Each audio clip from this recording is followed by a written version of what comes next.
ఇటీవల కాలంలో AI technology పేరు చెబితేనే సెలబ్రిటీలు భయపడిపోతున్నారు. ఇందుకు కారణం డీప్ ఫేక్తో వీడియోలు రూపొందించడమే. ఆ మధ్య హీరోయిన్ రష్మిక మంధానకు సంబంధించిన డీప్ ఫేక్ వీడియో వైరల్గా మారిన సంగతి తెలిసిందే. ఆ వీడియోపై సర్వత్రా విమర్శలు వచ్చాయి. రష్మికనే కాదు, చాలామంది సెలబ్రిటీలు ఈ డీప్ ఫేక్ వీడియోల బారిన పడిన వారే. తాజాగా ఈ జాబితాలో క్రికెట్ దిగ్గజం సచిన్ టెండూల్కర్ కూడా చేరాడు. ఓ గేమింగ్ యాప్నకు సచిన్ ప్రచారం చేస్తున్నట్లుగా డీప్ ఫేక్ వీడియో సృష్టించారు. దీన్ని చూసిన సచిన్ ఆ వీడియోలో ఉన్నది తాను కాదని స్పష్టం చేశాడు. ఈ మేరకు తన డీప్ ఫేక్ వీడియోను ఎక్స్లో షేర్ చేసి ఇలా చేసిన వారిపై చర్యలు తీసుకోవాలని ప్రభుత్వాన్ని కోరారు.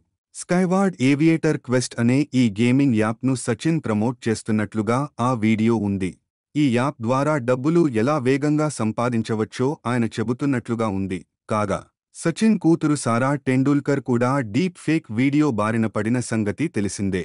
ఆమె టీమిండియా యువ క్రికెటర్ శుభ్మన్ గిల్తో ఉన్నట్లు మార్ఫింగ్ చేసిన ఫోటో వైరల్ అయ్యింది.